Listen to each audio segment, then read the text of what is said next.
ஆந்திர பிரதேசத்துல உள்ள தெனாலியில மதுஸ்ரீ சீத்தம்மா என்ன பேர் வாழ்ந்து வந்தார். அவர் ஒரு ராணியோ அல்லது பிரபலமானவரோ அல்ல. அவர் அளவற்ற பக்தி நிறைந்த இதயம்க ஒரு எளிய பெண்மணி. அவரது வாழ்க்கை பக்தி நிறைந்த ஒரு அமைதியான் ஓடும் நதியை போன்றது. சீத்தம்மா மற்றும் அவரது கணவர் பாபு ஒருவருக்கொருவர் மட்டுமல்ல, ஒரு பெரிய துறவியுடனும் ஒரு சிறப்பு பிணைப்பை கொண்டிருந்தனர். இந்த துறவி காஞ்சி ஸ்ரீ ஸ்ரீ ஸ்ரீ மகாபெரியவா. அவர்களுக்கு அவர் ஒரு தனிப்பட்ட நபர் மட்டுமல்ல, அவர் அவர்களின் வழிகாட்டி, அவர்களின் பாதுகாவலர் மற்றும் தெய்வீகத்துடனான அவர்களின் தொடர்பு. அவர்களின் நாட்கள் அவரை பற்றிய எண்ணங்களுக்கு பின்னப்பட்டிருந்தன. மேலும் அவர்களின் செயல்கள் அவரது போதனைகளால் வழிநடத்தப்பட்டன.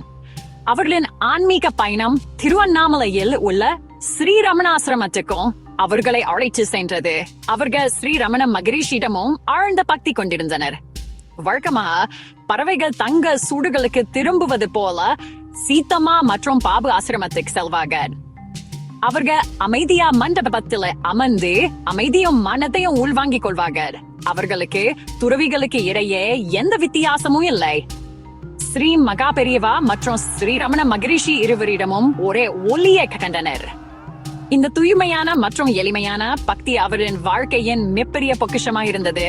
எந்த தங்கம் அல்லது வெள்ளிய விடவும் மிகவும் மதிப்பு மிக்கது. அவர்கள் ஒரு தாழ்மையான வாழ்க்கையை வாழ்ந்தனர், நம்பிக்கையில செழிச்சிருந்தனர். சீத்தம்மா அவர்களின் பக்தி தூய்மையானது மற்றும் சிக்கல்றது. அவர் பெரிய அற்புதங்களையோ அல்லது உலக செல்வங்களையோ கேட்கவில்லை. அவரது பிரார்த்தனைகள் அவரது அன்புக்குரிய குருவுடன் எளிய உரையாடல்களாய் இருந்தன.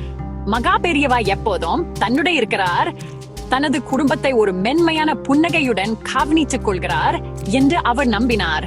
இந்த நம்பிக்கை அவரது பலமாக இருந்து இது கடினமான காலங்களில் அவருக்கு உதவியது மற்றும் அவரது மகிழ்ச்சியான தருணங்களை நன்றியுணர்வா நிரப்பியது. தெனாலியில உள்ள அவரது வீடு ஒரு சிறிய சரணாலயமா மாறியது. அவரது அசைக்க முடியாத நம்பிக்கையின் நேர்மறை ஆற்றலால் நிரம்பியது. உண்மையான செல்வம் நீங்கள் வைச்சிருப்பதே அல்ல, ஆனா நீங்க எவ்வளவு நம்புகிறீங்க என்பதை அவர் சுத்தியுள்ள அனைவருக்கும் கற்பித்தார். பக்தி எப்படி சாதாரண வாழ்க்கையை அசாதாரணமாக்க முடியும் என்பதற்கு அவர்களின் வாழ்க்கை ஒரு அழகான உதாரணம். அவர்களுக்கு பெரிய கோவிலோ அல்லது விரிவான சடங்குகளோ தேவையில்லை. அவரின் இதயங்களே கோவில்கள் மற்றும் அவர்களின் நேர்மையான எண்ணங்களே காணிக்கைகள். அவர்கள் ஸ்ரீ ரமணாசிரமத்துக்கு சென்ற போது அவர்கள் வெறுமனே அமர்ந்து ஆன்மீக அதிர்வுகளை உள்வாங்கிக் கொள்வார்கள். அவர்கள் மகா பெரியவாவை நினைத்த போது தெனாலியில் அவருடன் அவரே இருப்பை உணர்ந்தார்கள். தெய்வீகத்துடன் இத்தகைய தனிப்பட்ட மற்றும் நேரடி வழியில் தொடர்பு கொள்ளும் இந்த திறன் ஒரு சிறப்பு ஆசீர்வாதம். ஜென் அவர்களின் தூய்மையான மற்றும் அசைக்க முடியாத நம்பிக்கையின் காரணமா அவர்களுக்கு கிடைச்ச ஒரு பரிசு. ஒரு நாள் அவர்களின் அமைதியான வீட்டில் கவலையின் நிழல் விழுந்தது. சீத்தம்மா அவர்களின் அன்பான கணவர் பாபுவுக்கு அதிக காய்ச்சல் ஏற்பட்டு, காய்ச்சல் குறையில்லை. மருத்துவர்கள் தங்களால் முடிந்ததை செய்தார்கள், மருந்துகளும் கொடுக்கப்பட்டன, ஆனால் எதுவும் வேலை செய்யவில்லை. ஒவ்வொரு நாளும் பாபு பலவீனம் அடைந்தார். சீத்தம்மா மிகவும் கவலைப்பட்டார். ஆனா மகா பெரியவா மீது அவருக்கு இருந்த நம்பிக்கை குறையவில்லை. தனது குருவே தங்க ஒரே நம்பிக்கைன்னு அவருக்கு தெரியும்.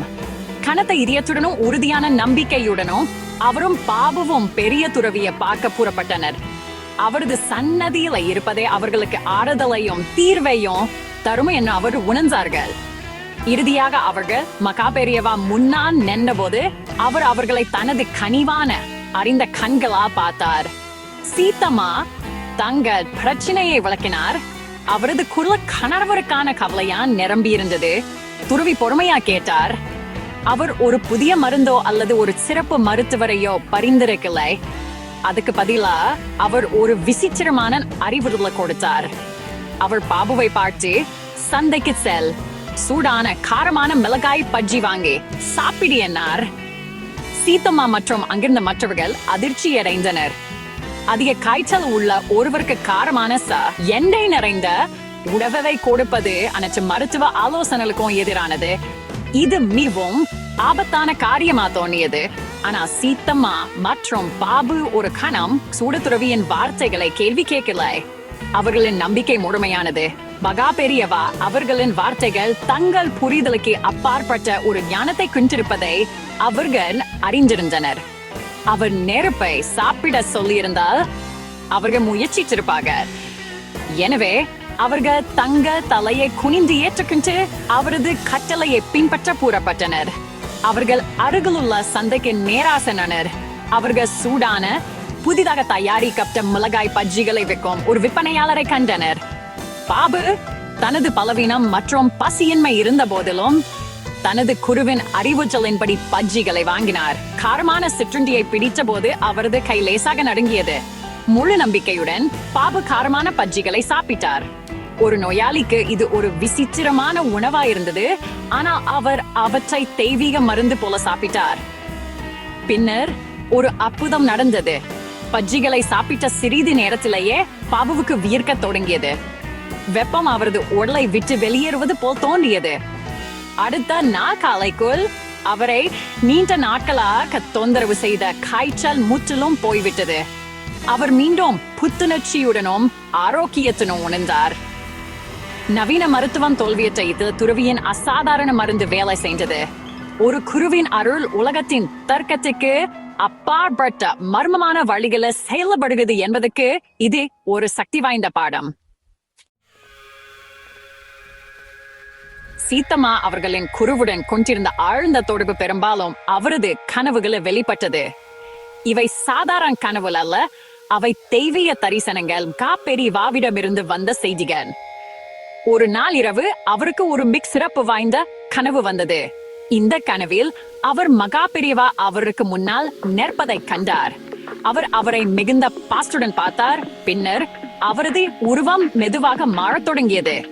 அவரது கண்களுக்கு முன்னால் மகா பெரியவா அவர்களின் உருவம் ஸ்ரீ ரமண மகரிஷியின் அமைதியான உருவமா மாறியது. கனவு மிகவும் தெளிவானதாகவும் உண்மையானதாகவும் இருந்தது. அது அவருக்கு ஒரு சக்தி வாய்ந்த மற்றும் அழகான அனுபவமாயிருந்தது. சீதம்மா எழுந்தபோது அவரது இதயம் ஆழ்ந்த அமைதி மற்றும் புரிதலால் நிரம்பி இருந்தது. கனவு ஒரு தெளிவான செய்தியாக இருந்தது. மாபெரியவா அவருக்கும் ஸ்ரீ ரமண மகரிஷிக்கும் இடையே எந்த வித்தியாசமும் இல்லை என்று காட்டினார். அவர்கள் ஒரே தெய்வீக உணவு, இரண்டு வெவ்வேறு வடிவங்களில் தோன்றியர்கள். இந்த தரிசனம் அவர் எப்போதும் தனது இதயத்தில் உணர்ந்ததை உறுதிப்படுத்தியது.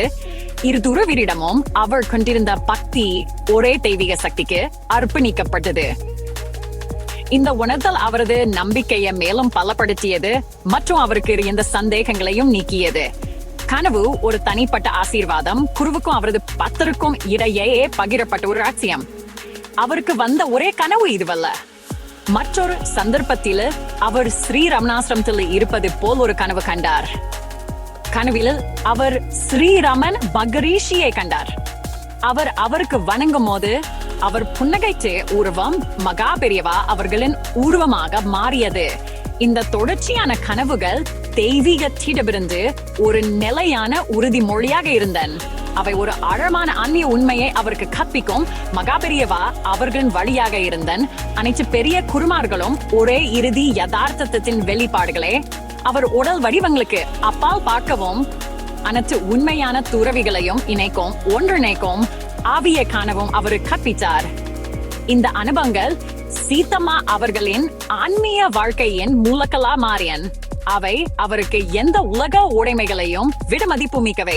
குரு பல வழிகளில் தொடர்பு கொள்கிறார் என்பதை அவர் புரிந்துட்டார். வார்த்தைகள் மூலம், முன்னம் மூலம் மற்றும் கனவுகள் மூலமாகவும். சீதம்மா போன்ற தூயதை கொண்ட ஒரு பக்தருக்கு இந்த கனவுகள் எந்த நேர் சந்திப்பை போலவே உண்மையானதாகவும் அறிவுறுத்தலாகவும் இருந்தன. அவை அவருக்கு அளவற்ற மகிழ்ச்சியை அளித்தன மற்றும் பக்தி பாதையை பின்பற்றுவதற்கான அவரது உறுதியை பலப்படுத்தன. கனவுகள் அவரது தூய தொடர்புக்கு ஒரு சான்றாயிருந்தன்.